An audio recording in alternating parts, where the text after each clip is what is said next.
여러분 안녕하십니까? 뉴스투데이 강원입니다. 학교 밖에서 지역의 아이들을 돌보고 교육하는 시설이 화천에 문을 열었습니다.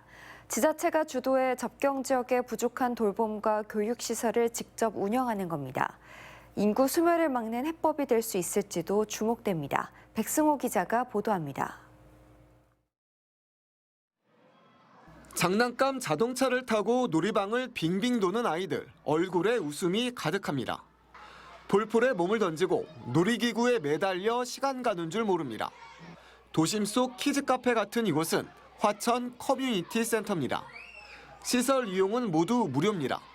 이 정도로 잘해놓을 거라고 생각을 못했었거든요. 근데 와서 너무 놀랬고 이런 게 다른 데서는 1시간에 뭐 10,000원, 20,000원씩 하잖아요. 근데 여기는 또 무료고. 사업비 216억 원을 들인 화천 커뮤니티 센터가 착공 4년 만에 문을 열었습니다. 실내 놀이터와 유아 놀이실, 공연장과 체육관을 갖췄습니다. 새학기가 시작되는 다음 달부터는 오후 7시까지 아이를 맡길 수 있습니다. 돌봄 시간에 원어민 교사가 영어를 알려주고 독서와 창의력 교육도 합니다. 축구라든지 음악을 악기를 배울 수 있는 거라든지 이런 다양한 프로그램들이 있어서 굉장히 가정적으로는 되게 사교육비가 많이 줄어들고 중학생과 고등학생들을 위한 공간도 따로 있습니다. 이곳은 4층 스터디 카페입니다. 중고등학생들이 학교를 마치고 이곳에서 자유롭게 공부할 수 있습니다. 글로벌 교육실과 진로진학 상담실도 설치됐습니다. 특히 밤늦도록 공부하다 귀가하는 학생들을 돕는 셔틀버스가 운행됩니다. 화천 커뮤니티 센터는 지역에서 돌봄과 교육을 동시에 책임지는 전국 첫 사례입니다. 행정안전부 특수상황지역개발사업 공모에 선정돼 사업비 절반을 국비로 지원받았습니다. 교육부도 교육청과 지자체, 학교와 마을이 협력하는 사례로 주목하고 있습니다. 아이들이 공부할 수 있는 환경이 완전히 이제 해결됐고 일하시는 엄마들에 대해서 아이들 충분히 해줄 수 있기 때문에 편안한 마음으로 안심하고 직장에 전념할 수 있도록 여건을 만들어줬다고 생각합니다. 화천구는 교육부의 학교 복합시설 공모 사업에 선정됐다며 사내면에도 이 같은 커뮤니티 센터를 추가로 짓습니다. MBC 뉴스 백소입니다. 아파트 등에서 기껏 분리 배출해놨는데도 비닐 쓰레기를 재활용하지 않는다는 시민들의 불만이 많습니다. 춘천시는 앞으로도 한동안은 비닐 쓰레기를 재활용하지 않는다고 합니다. 이승현 기자가 취재했습니다. 인터넷에 올라와 있는 춘천시 재활용품 배출 요령입니다. 종이와 폐스티로폼, 폐건전지 등 분류 방법이 자세히 나와 있습니다. 라면과 과자 봉지 같은 비닐류도 분리수거함이나 재활용품 수집 장소에 배출하라고 안내합니다. 춘천의 한 아파트 단지 내에 있는 분리수거장인데요. 춘천시 안내에 따라 이렇게 비닐 쓰레기만 따로 모아 분리배출하고 있습니다. 다른 아파트도 마찬가지입니다. 비닐을 대로 또 모아서 이렇게 잘 하고 있어요. 분리배출된 비닐 쓰레기는 보통 발전용 연료로 재활용합니다. 그런데 춘천시는 그렇게 하지 않고 있습니다. 시민들이 애써 분리배출한 비닐 쓰레기를 일반 쓰레기와 같이 태우고 있습니다. 자원을 쓰려고 재활용을 하는 건데 왜 그걸 아까운 비닐 쓸만한 거 써야지. 비닐 쓰레기를 재활용하는 지자체는 재활용업체의 위탁 처리 과정을 밟습니다. 반면 춘천시는 비닐 쓰레기의 재활용 가치가 떨어져 수거해가는 업체가 없다는 이유로 그렇게 하지 않고 있습니다. 그러면서도 정작 시민들에게는 여전히 비닐 쓰레기를 분리해버리도록 하는 이중적인 방침을 고수하고 있습니다.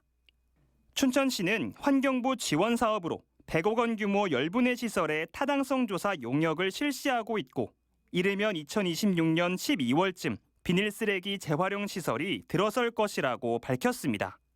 결국 앞으로 최소 3년은 춘천시의 각 가정에서 공들여 분리배출한 비닐 쓰레기를 재활용하지도 않은 채 태워버릴 전망입니다. MBC 뉴스 이승현입니다.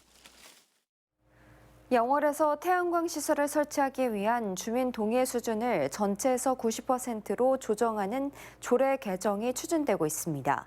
사실상 허가 조건인 주민 동의율은 애초에 3분의 2였는데 악용된다는 지적에 따라 100%로 높였는데 이를 다시 낮추는 방안을 놓고 특혜 논란이 일고 있습니다. 이병선 기자입니다. 영월의 한 마을에 태양광 시설이 들어오는 걸 반대하는 현수막이 여기저기 나붙었습니다. 이 마을에 이미 태양광 3개 단지가 있는데 추가로 들어오는 걸 막겠다고 나선 겁니다. 태양광 패널을 비롯한 자재는 이미 사업 부지 인근 휴게소 공터에 쌓여 있습니다. 아직 사업 허가가 떨어지지 않았는데 이 사업 부지에는 평탄화 작업이 끝났고 설비가 들어갈 콘크리트 바닥도 타설이 끝난 상태입니다. 현재 이장 정해천 씨 가구가 동의하지 않아 진행하지 못한 겁니다. 정 씨는 이 태양광 부지가 전 이장이 지분을 갖고 있는 사업이고 지역에 넓은 인맥이 있는 전 이장의 뜻을 거스르면 불이익이 생길 걸 두려워한 사람들이 어쩔 수 없이 동의를 해준 것이라며 마을개발위원회에서 무기명 투표한 결과 반대가 훨씬 많다고 주장했습니다. 없어도 될 걸 굳이 만들 필요가 없죠, 마을에. 지금 그런 걸 하냐. 그것도 외지인이 들어와서 그걸 다 하게끔 만드는지. 하지만 최근 관련 조례 개정안이 발의되면서 정 씨의 반대에도 태양광 사업 허가가 나갈 가능성이 생겼습니다. 개정안에서는 500m 이내 거주 세대의 전체 동의라는 조항이 90% 동의로 바뀌는데 14가구가 있는 이 마을은 정 씨가 반대하더라도 사업을 진행할 수 있게 됩니다. 정 씨는 조례안 개정에는 전 이장과 군의원 사이에 친분 관계가 작용했을 것이라고 의심하고 있습니다. 해당 조례는 원래 주민 3분의 2 동의를 받는 걸로 만들어졌다가 이를 악용하는 업체가 생기자 전체 동의를 받고 있습니다. 그런데 영월 지역 태양광 사업지는 대부분 반경 500m 안에 9가구 이하가 거주합니다. 개정안에 따라 90% 이상 동의를 받으려면 결국 모든 가구의 동의를 받아야 한다는 의미입니다. 조례를 개정해도 수혜를 보는 업체는 이 마을에 들어오려는 업체를 포함해 몇 곳 되지 않습니다. 해당 조례 개정안을 발의한 의원은 사업자에게 노골적으로 돈을 요구하는 등 편익을 바라는 단 한 가구 때문에 사업을 진행하지 못하는 곳이 있다며 이번 개정안은 이런 식으로 이익을 보려는 시도를 차단하는 게 목적이고 해당 이장과의 친분은 결코 작용하지 않았다고 답했습니다. MBC 뉴스 이병선입니다. 석탄공사의 단계적 폐광 조치에 따라 지난해 전남 화순광업소에 이어 올해는 태백 장성광업소가 문을 닫습니다. 폐광 7개월이 지난 화순광업소에서는 갱내수 관리 예산이 확 줄며 지역 주민들이 반발하고 있습니다. 약속 이행 보장이 전제되지 않으면 태백의 장성광업소의 폐광 역시 사안이 복잡해질 것으로 보입니다. 김영호 기자가 보도합니다. 국내 1호 탄광으로 118년 동안 운영되다 지난해 6월 말 폐광한 석탄공사 화순광업소. 당시 270여 명이 근무하고 있었는데 폐광 이후에도 50여 명이 남아 폐갱내수 관리를 하고 있습니다. 그런데 새해 들어 폐광 관리 주체가 석탄공사에서 한국광해광업공단으로 바뀌면서 관련 예산이 4분의 1 수준으로 급감했습니다. 퇴직 광부들의 재취업 문제나 폐갱구를 활용하는 자원화 계획은 해결책을 보이지 않은 채 위협받고 있습니다. 알맹이만 쏙 빼먹고 굴 안에다 폐기물만 잔뜩 채운 이 파렴치한 행동을 하고 있습니다. 올해 6월 말 폐광이 예정된 태백 장성광업소 광부와 지역 주민들은 화순광업소의 선례를 따르게 될까 걱정하고 있습니다. 침수 수위에 따라 투입 비용이 차이가 나고 갱도 활용 범위도 달라지는데 아직 확정된 사안이 없다 보니 불안합니다.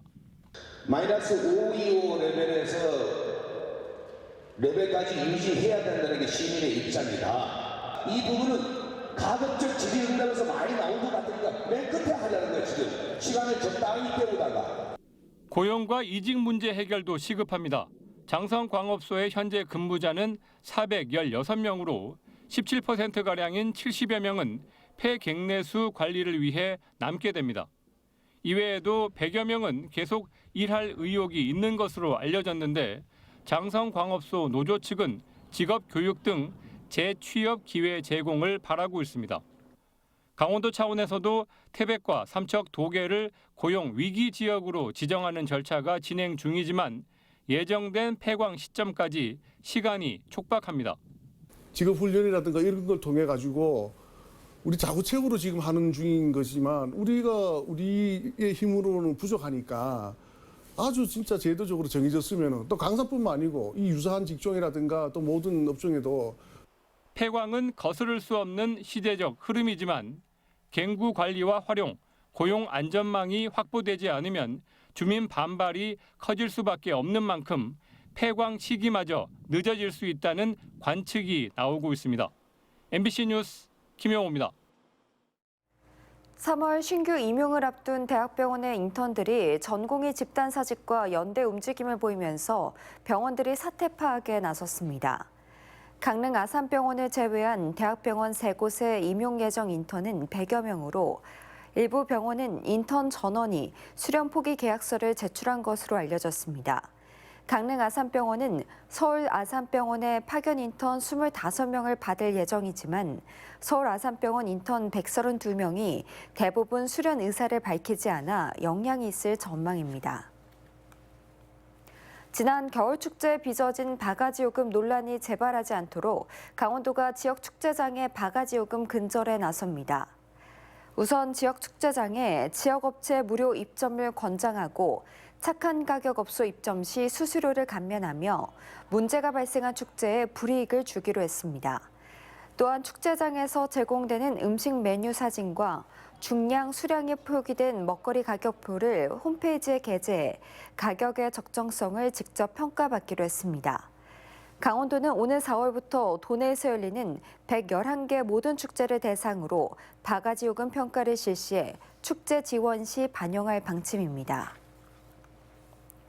강원도는 새학기 개학을 맞이해 학교와 유치원, 식재료 공급업체 등 865곳을 대상으로 식중독 예방 합동 점검을 실시합니다. 도교육청과 18개 시군, 서울지방식약청과 합동으로 오는 3월 4일부터 3주간 점검합니다. 주요 점검 내용은 식품위생법과 소비기한, 식품 보관 기준 준수 여부와 조리조상자 위생관리, 지하수 사용시설 살균 소독장치 작동 여부 등입니다.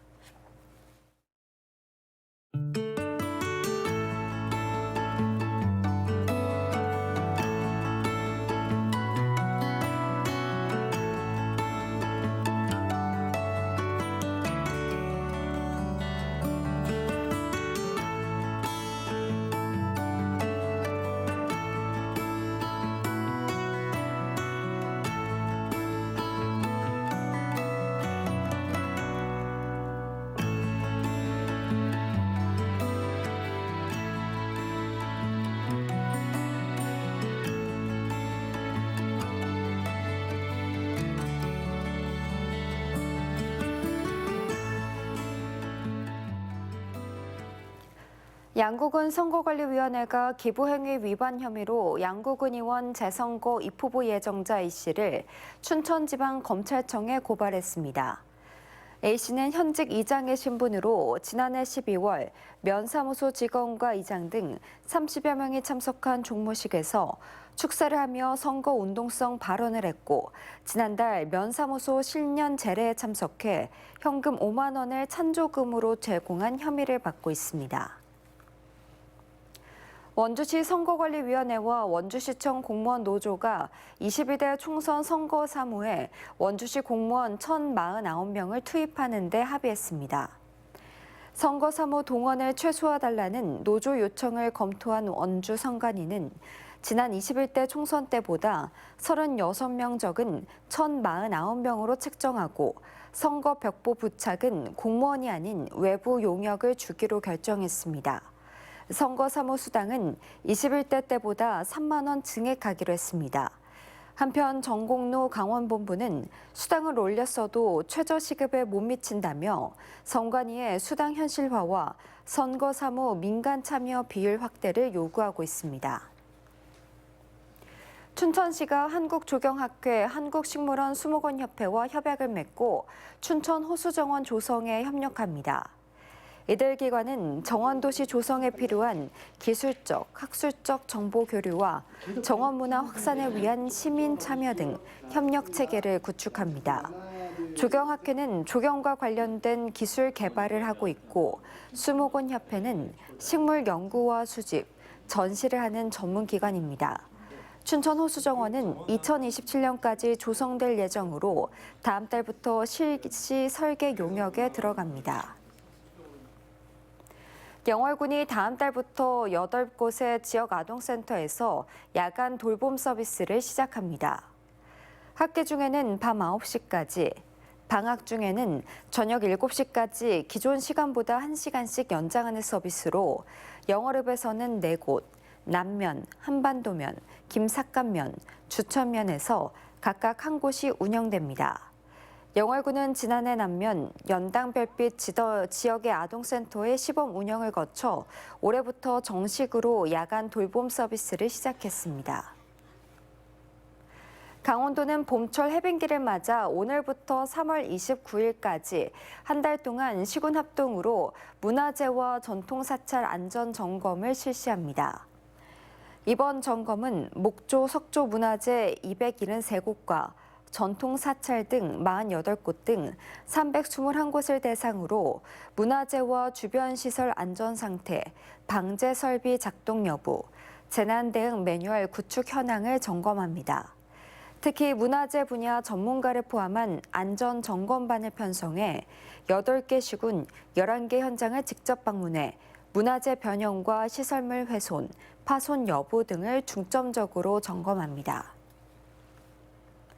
평창군이 새로운 도시 브랜드 별별 상상 평창을 제작해 공개했습니다.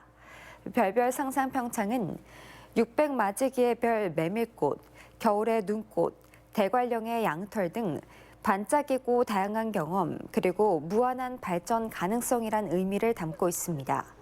전문가 자문과 의견 수렴 등을 거쳐 결정됐으며 앞으로 해발 700m 지점이 가장 행복한 고도라의 의미인 해피 700 평창 브랜드와 함께 적극 활용할 방침입니다.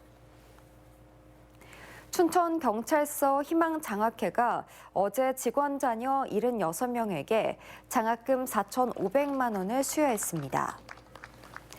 춘천경찰서 희망장학회는 전수산 이사장이 지난 1992년 춘천경찰서 직원의 자녀가 연탄 중독 사고로 숨진 이후 장학금 7,800만 원을 모아 설립한 재단으로 올해까지 2,700명에게 장학금 14억 원을 수여했습니다. 홍천군이 소상공인 대출 사업을 지원합니다.